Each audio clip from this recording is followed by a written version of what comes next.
Noluthando, would you like to kick off? Has she got a microphone? Yes, I do. Grand. Ready, steady, go.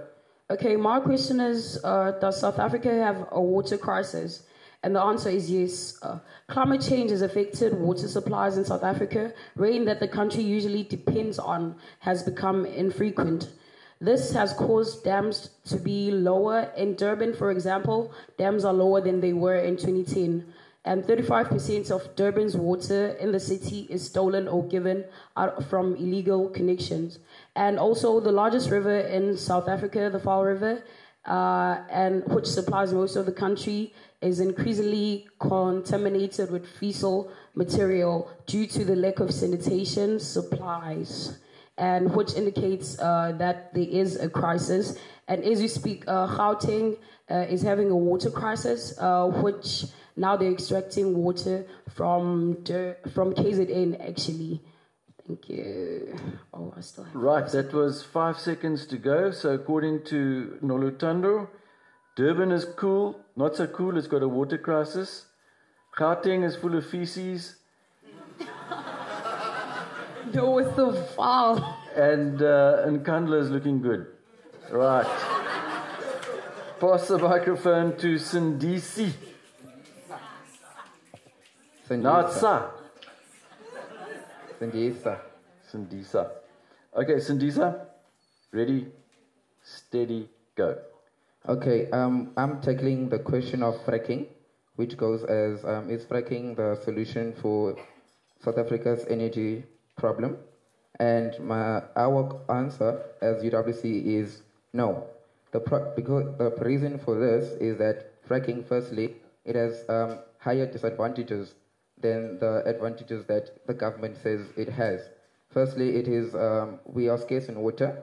It will pollute our water resources, which is our aquifers, and the Karoo is a very dry place, and the Karoo is also forms part of the Cape Floristic region, where our biodiversity is compact and it has a high biodiversity. So fracking will also damage our vegetation in the Karoo, and also it has an effect on people, because when the water is contaminated, it will also affect people's lives. Time. Yeah. Right. So according to Sindisa, fracking is a serious issue. If you don't have water, you're going to frack. Who's next? I believe it is Zweli. Zweli, are you ready? Yes, I am. This is from the land of Julius. Limpopo. Order. Right. Zweli, are you ready? Yes, I'm ready. Let's roll, baby. I'll be taking the first question. Does South Africa have a water crisis? My answer is yes. South Africa is a fundamentally semi-arid and water-scarce country with a mean annual rainfall of 490 millimeters, which is the half of average of the whole world. And that the 9% of 490 millimeters, which is being converted to a river runoff. This statistics was outlined by DWAF in 2008, Department of Water Affairs, and of which currently the dams in Durban, I can say maybe the majority or the large percentage of the water is supplied through the illegal connections, and of which makes South Africa to be more vulnerable in water scarcity. Thank you. Sure, that was good. 58 seconds. Ndelwa from DUT. Hold on, now we just got to make sure our timer is ready. Ready, steady, go. My question is, does South Africa have a water crisis? Yes, it is estimated that the country's total requirement for water use will double over the next 30 years. About 5 million of the people in this country still don't have access to clean water. Research has shown that about 50 liters of water is being wasted by each household in the country. As more and more people migrate into cities, from rural areas, the pressure for cities to meet the demand to supply water is increasing. We have about 52 rivers in the country, and we have 500 dams by government and 10 biggest dams, and we have a population of 51 million. Another thing that dripping taps. That's it. Yes. I wanted to hear about the dripping taps, but anyway, sorry about that. Thank you, Lindelwa. We now move to the absolute pinnacle of this discussion. Our own local girl, no pressure, Zenande. Ready, steady, go. Okay, I'll also be tackling the first question. Does South Africa have a water crisis?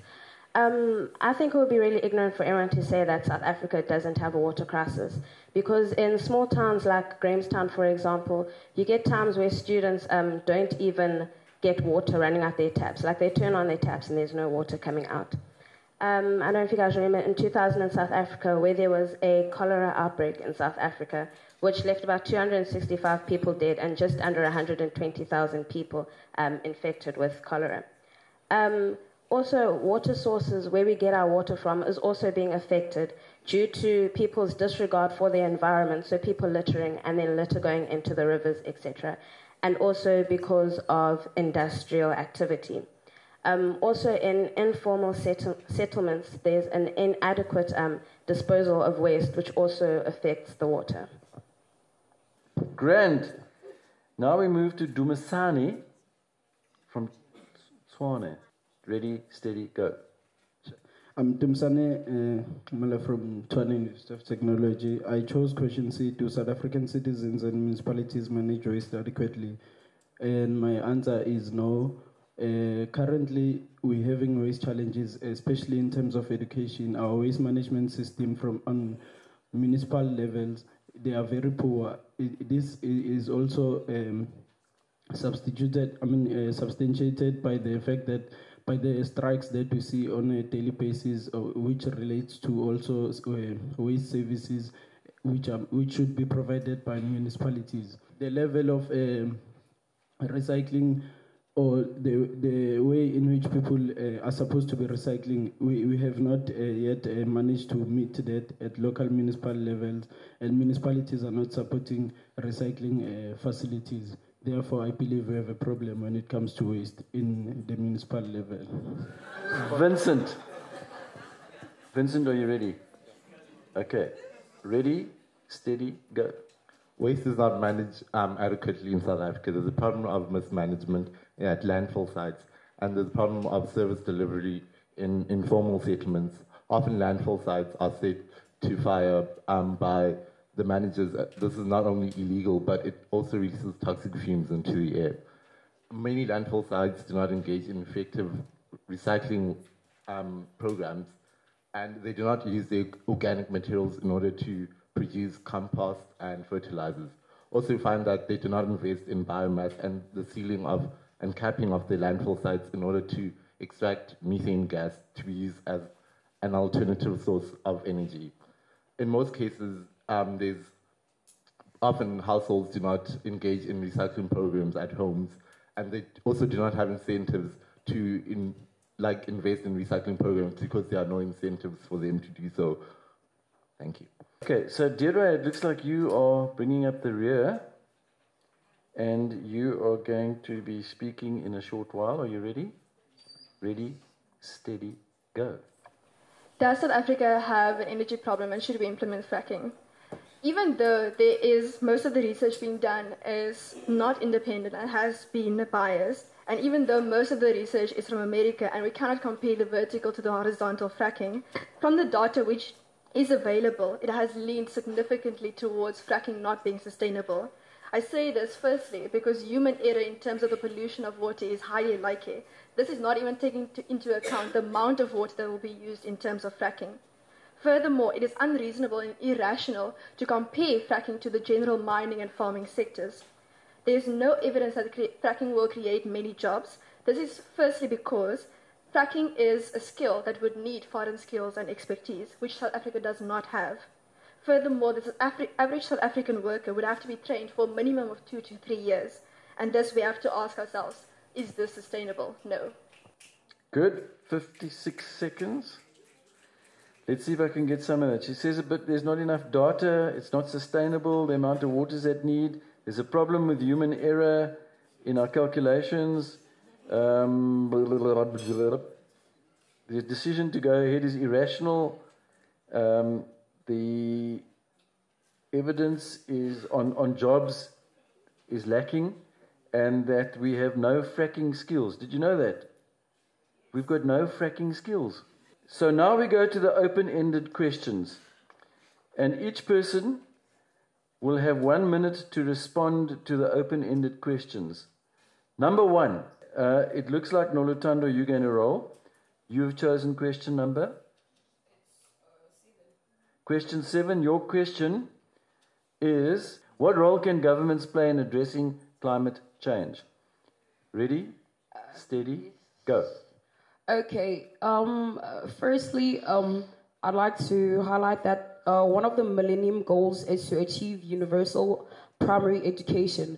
So, for government, I think the one thing that he has to do, apart from installing all these environmental things that he's using, I think education is the first thing that he has to tackle. Because if we don't teach the children on how to save, on how to consume our environment, though some people may think it's redundant, but to others, one person that listens and wants to apply those things can change a whole lot of people. So I think government should invest in environmental education and make sure that the country has adequate equipment to facilitate those skills. 7 seconds.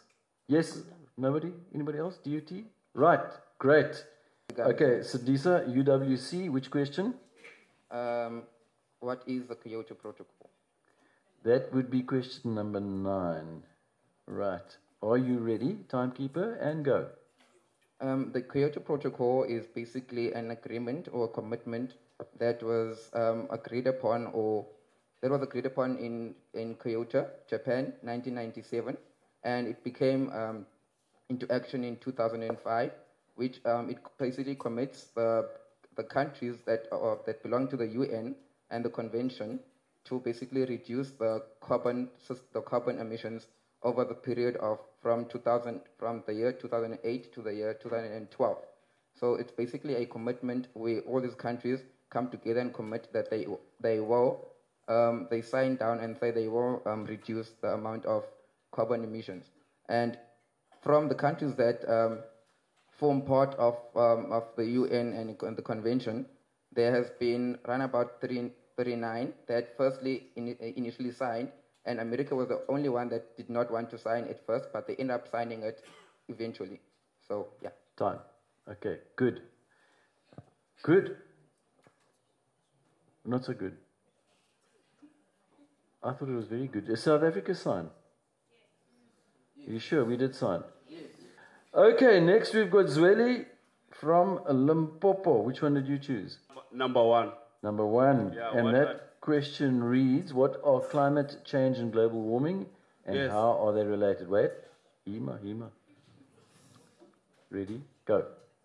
I would like to simplify the concept. Climate change is the general alteration of weather condition, generally. Climate change, global warming is a gradual increase of Earth's temperature due to the effect of greenhouse gases emitted to the atmosphere, keeping it from escaping to the space. These two concepts are directly proportional. The more we engage ourselves in unfair activities, which causes emissions to rise to the atmosphere, it will directly lead to climate change. Thank you. We move on to Lindelwa from DUT. Your question, sir. I'll take question 10. Question 10. Yes. Which is, please list at least 5 of the 8 Millennium Goals set out in the UN Millennium Summit. Ready, steady, go. Ensuring environmental sustainability, promoting health, promoting gender equity, eradicating poverty, achieve universally primary education. That's all. Anybody want to add on to that? You've got about 40 seconds. Yes, speak. Buy clean water. Yes, speak. Continue. Reduce child mortality. Okay. So is that the full house? Good. Okay, thank you. Thanks very much, Lindelwa. Where did you find that? Google. Right, who's next? It is our very own Zenande from NMMU. Are you ready? Which question did you choose? I chose question 6. Question 6, which reads, what role can business play in curbing climate change? Ready, steady, go. I don't really think that anyone can curb climate change as a fact. I think it's more slowing down climate change. But what businesses can do at a production level is basically just input systems where the amount of water they use to cool down their systems, etc., is less. And they can also just basically, when they build new buildings, put in things such as energy-saving lights and using using sustainable materials to construct their buildings, and just to save more. That it? Anybody else? Any of you? Quickly. Okay, time. Good. Thank you, Zenande. You did question number 6. Rather well, I thought. Who's next? We have got Dumasani from Tswane. Yes, Vincent, are you ready? Yes, sir. Are you chilled? Are you relaxed? I'm relaxed. All right. Ready? Okay. Question 5. What can we do right now to slow climate change and make a real difference? Yes. Ready? Go. Thank you. I believe right now what we can do is for us to go down to the ground, because what I've seen previously in the years, we've been designing policies, agreeing in big conferences and drinking water, having fun in the conferences, but no one is willing to go down to the ground and actually pick up that waste and recycle that waste. Speak to the people, engage the community physically, not via the emails or notice boards. But what I really believe that we need to do right now is to educate and actually go to the ground, us who have information, and actually pick up that paper and work on the policies we've been drafting down all over the years. Thank you. Very good. Anything else?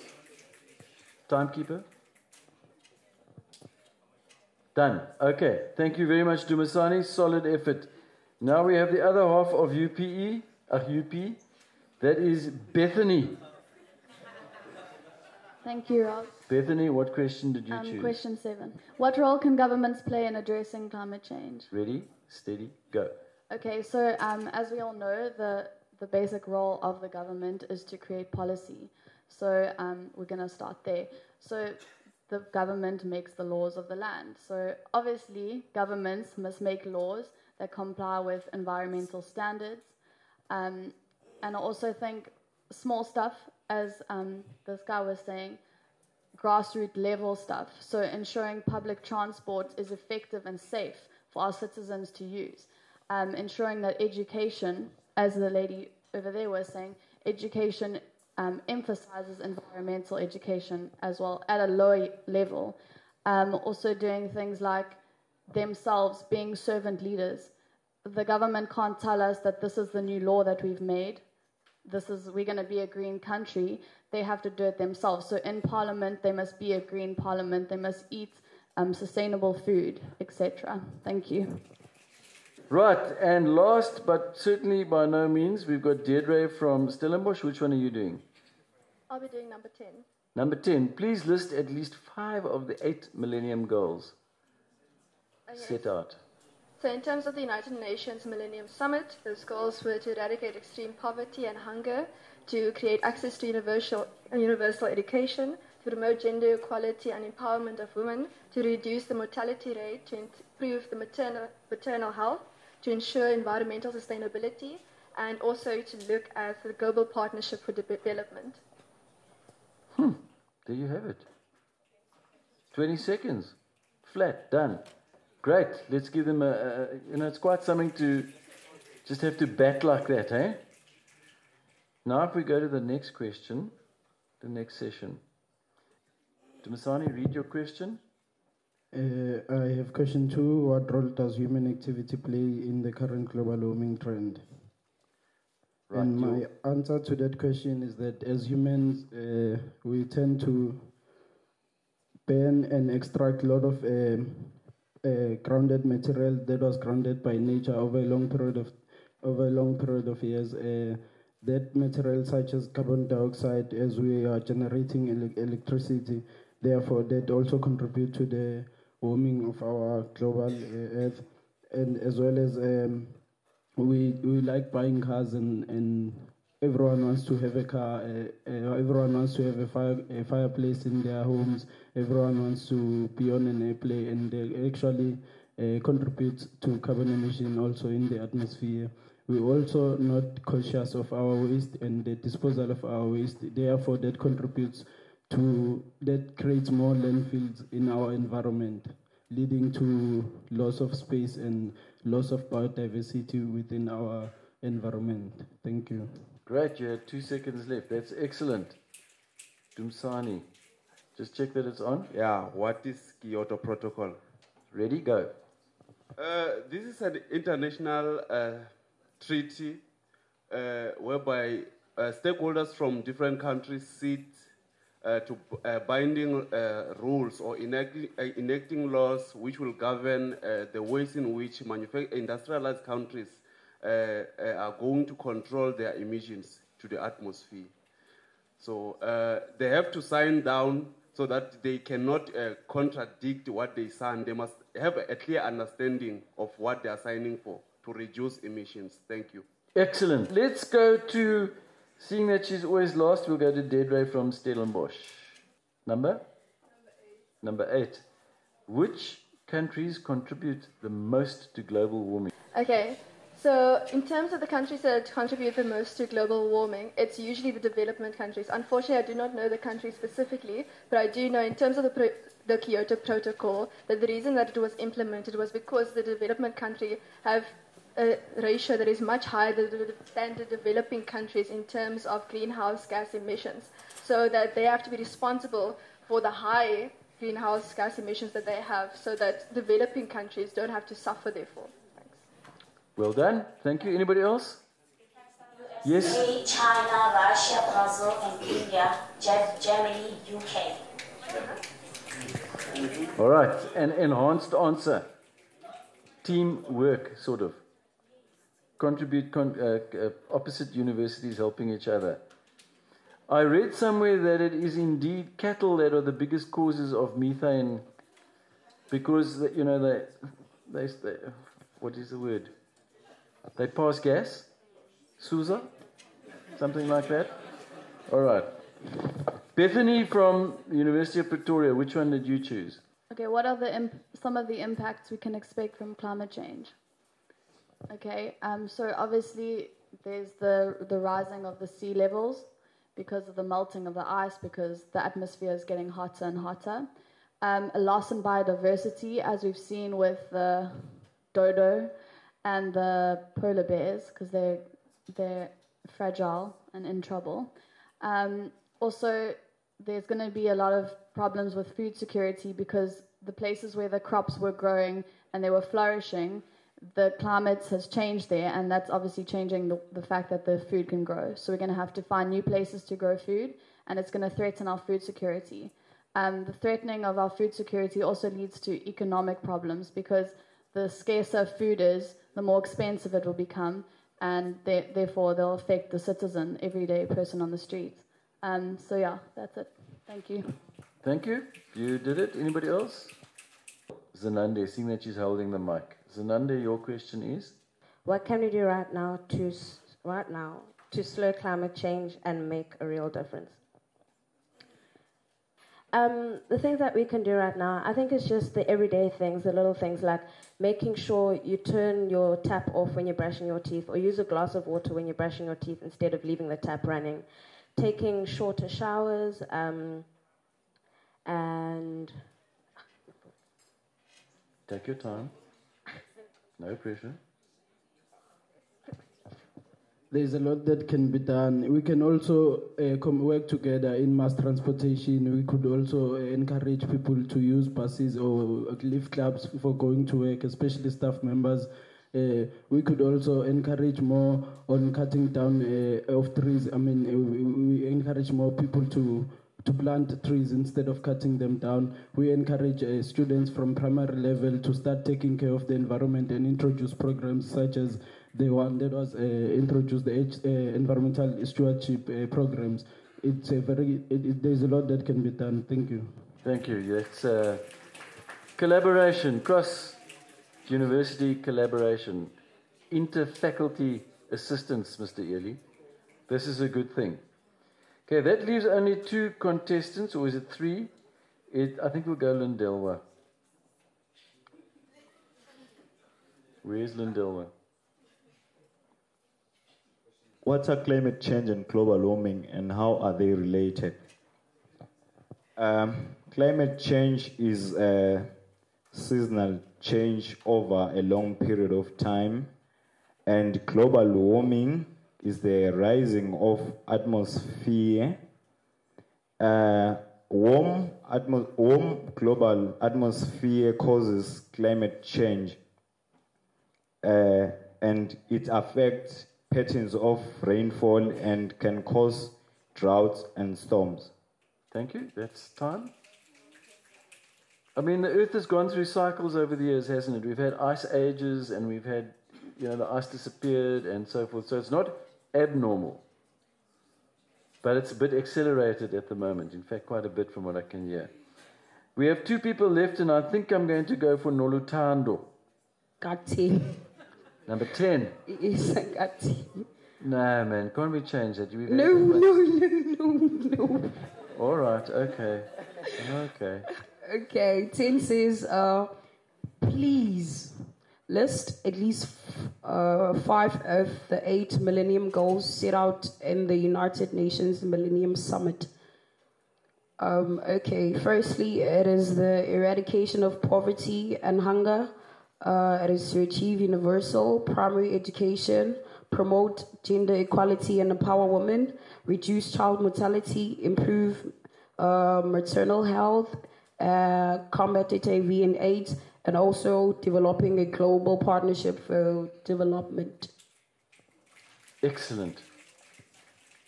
And she got that all out of her memory. Isn't that good?